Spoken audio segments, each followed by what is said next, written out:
Hi guys, here are 3 true Airbnb horror stories. If you are new here and enjoy the best and chilling true story accounts, show your appreciation by liking and subscribing. Thank you for watching.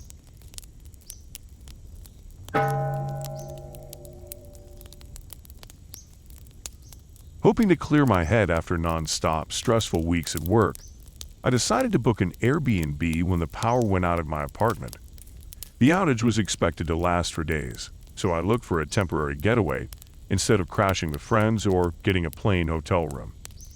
Browsing listings, I found a decent-looking guest house available for rent behind a main house in an unfamiliar part of the city. It wasn't fancy in the photos, just a simple bed, couch, and kitchenette.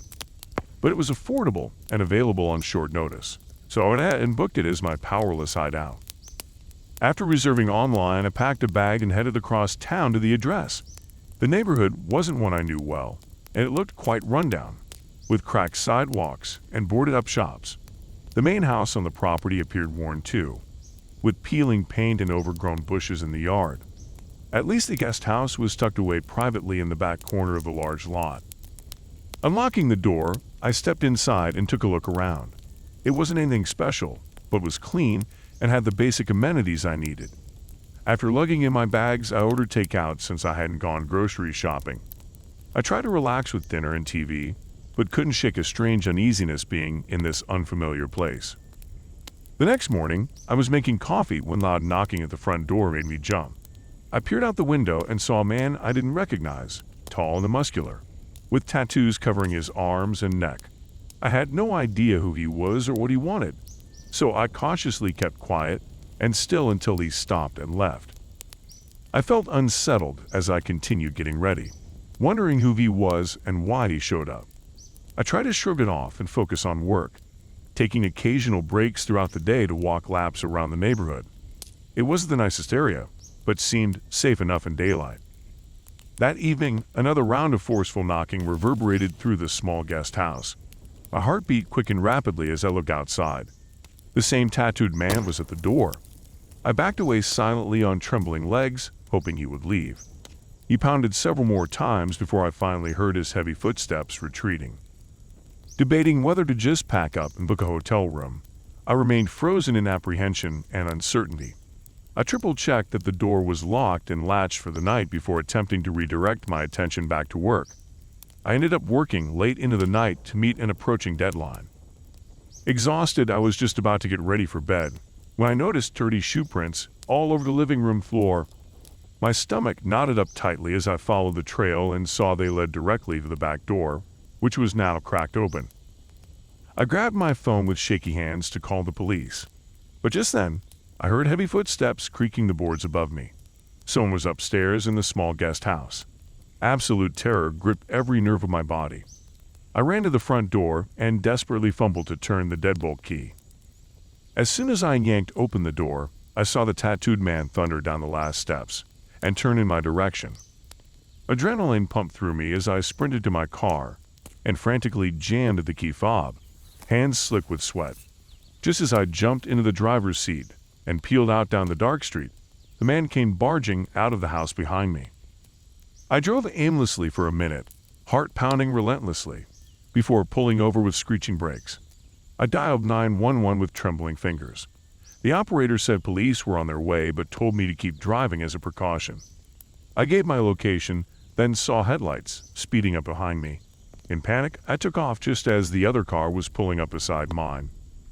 I turned randomly down dim side streets, worried I was being pursued. Finally, I came upon a 24-hour diner and veered into the parking lot seeking safety. I sat in lot terror until officers arrived minutes later. They took my statement and went to the Airbnb but didn't find the man. After photographing the shoe prints through the house, they said they would patrol the area overnight and update me soon. I was far too distraught and fearful to return to the Airbnb, so I booked an impersonal room at a brightly lit chain hotel by the highway instead. I laid stiffly awake, listening for any sound at the bolted door and padded locks. At the first sight of daylight, I rushed to check out. Driving home, I got a call police had the man in custody after catching him attempting another break-in nearby. He was a repeat offender who had committed multiple violently traumatic home invasions. A chill ran through me thinking what he likely had planned for me as his next victim. I broke out in a cold, clammy sweat replaying the terrifying moments. His heavy footsteps descending, my panicked race to the slim door separating us, speeding off into the dark unknown with him in pursuit. I can't begin to imagine where I'd be if I hadn't escaped in time. After providing my statement, all I could think about was feeling safe at home again. That quick Airbnb stop during the power outage was the worst travel mistake I've made. I emerged physically unharmed, but the emotional damage endures. I'll certainly never look at Airbnb the same way after coming so close to meeting such a horrific end inside that small, secluded guest house.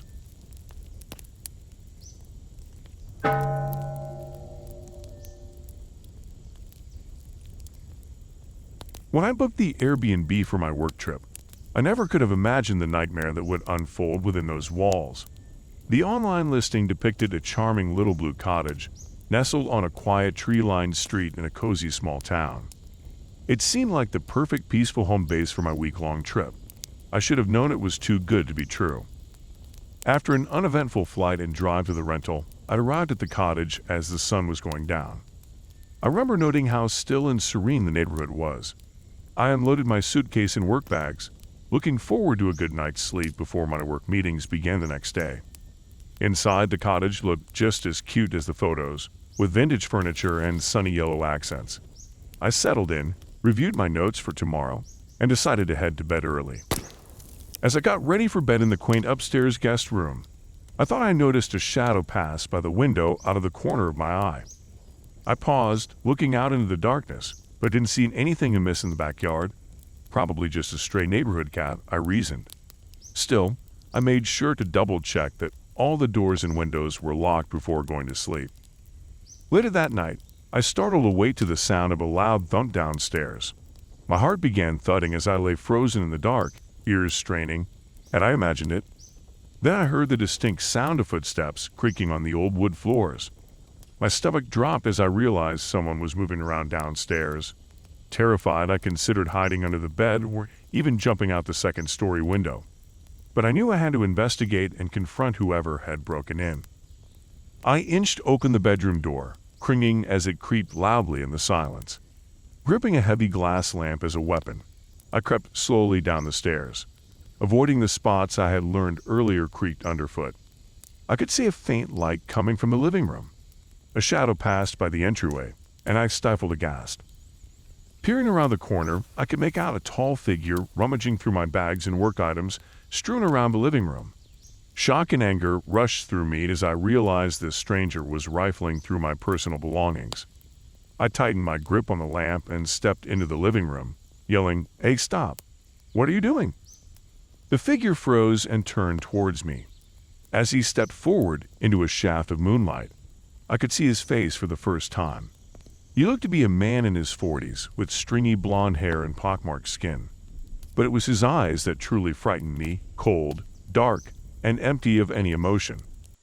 He stared at me with an eerie calmness that sent a chill down my spine. I expected him to flee or show remorse at being caught.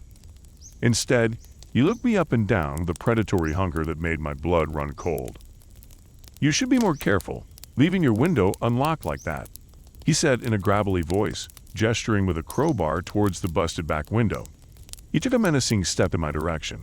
I backed away, my mind racing with panic. Without thinking, I turned and sprinted for the front door. I could hear his heavy footsteps behind me as I desperately tried to unlock the front door with trembling hands. To my horror, I found the door was now somehow locked from the outside. Trapped, I frantically looked around for another escape route. Spotting the open living room window I had cracked earlier to let in the fresh evening air, I threw myself through it. I tumbled painfully into the dirt below, skinning my knees and palms on the rough concrete patio. Behind me, I heard the man shout angrily as I slipped from his grasp. Ignoring the stinging scrapes and bruises, I took off running down the dark street. I ran until I came upon an all-night diner, its neon lights glowing like a beacon through my panic and adrenaline-fueled haze. I burst through the doors, heart pounding as I begged the staff to call 911. Soon I found myself safely back at the cottage, speaking with police officers, who searched the property and confirmed signs of forced entry. The intruder was long gone by then, having stolen my bags, laptop, phone, and other valuables. But a much greater violation had occurred. I could not erase the memory of his cold, predatory stare, sending a bone-deep sense of dread through me. The officers warned he likely had sinister intentions beyond burglary once confronted. I cut my work trip short, unwilling to spend another night in that cottage.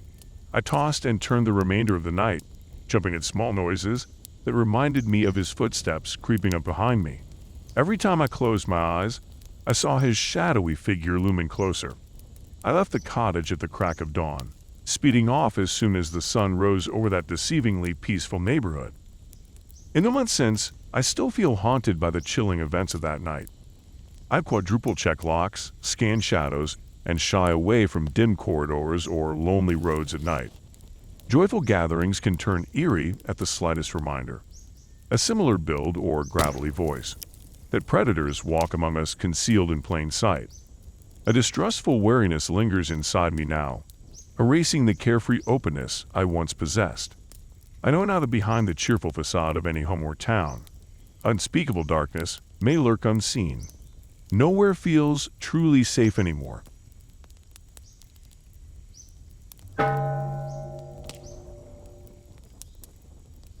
I had always dreamed of taking a solo winter road trip through the Rocky Mountains.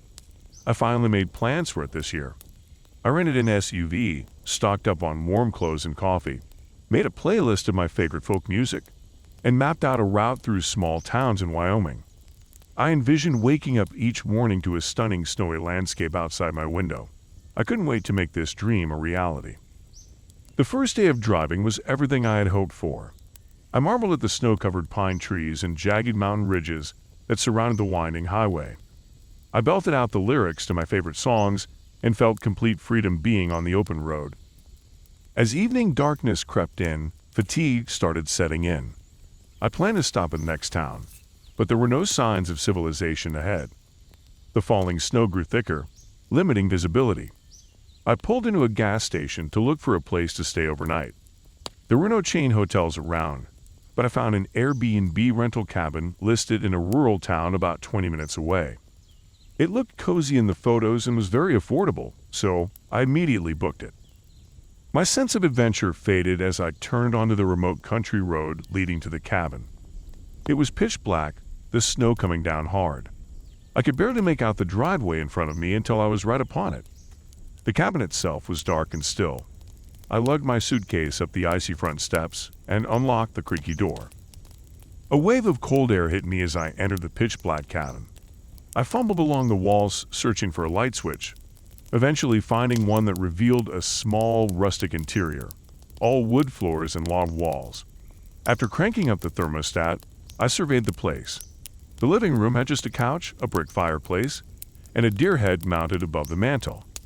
The kitchen was basic with dated appliances. I longed for the warmth and comfort of a hotel at this point, but was too exhausted to backtrack. I made my way to the bedroom, flipping on lights as I went. The sight of the quilted bed was relief. I set my suitcase on top of the patchwork comforter, eager to get some rest after a long day of driving. But as I turned toward the closet, I heard a loud thump. I stood frozen, staring at the closet door. The thump had come from inside. I went over and tried opening it, but found it locked from the inside. Strange, I thought. Maybe they use it for storage. I was too weary to ponder it further. I changed into pajamas and nestled under the heavy blankets, relaxing as my body heat warmed the bed. But right before I drifted off, I thought I saw the closet door move ever so slightly. I convinced myself it was just my imagination. Exhaustion soon overpowered any uneasiness, and I fell into a deep sleep. Sometime in the middle of the night, I awoke with a jolt. The lamp on the nightstand was still on, casting an eerie glow about the room. As I tried to make sense of what woke me, I saw a shadow move across the wall. My heart started pounding in my chest. Someone was in the house. Had they been hiding in the closet this whole time? I slowly slid out of bed, looking around the room for anything I could use to defend myself. I heard the closet door creak open. Gripping my phone tight, I inched toward the bedroom door, ready to make a run for it. But just as I reached for the handle, the bathroom door swung open, making me gasp. A man stumbled out. He looked homeless, wearing ripped, dirty clothes. His face and arms were covered in scratches and bruises. As our eyes met, I stood paralyzed in fear. The man's eyes quickly scanned the room before he dropped to the floor and pulled out a large black duffel bag that had been tucked under the bed. Without even glancing my way again, he slung the stuffed bag over his shoulder and hurried past me to the bedroom door. I listened motionless as the front door opened and closed. The cabin was silent once again. On shaky legs, I walked through the house, turning on all the lights. I was alone. The man was gone without a trace. I called the police to report what happened, but they found no sign of break-in or anything amiss besides me.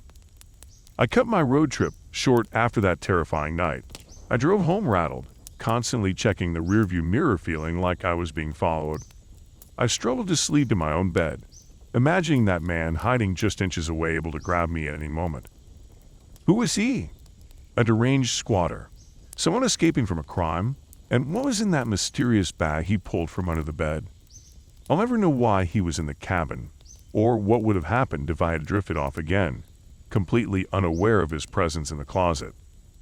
The Airbnb owners claimed no knowledge of him or the bag when I contacted them. The police never found him, but the chilling memory of his wild eyes peering at me from the bathroom doorway will always haunt me. I still take road trips and stay in Airbnbs now and then, but I'm much more cautious.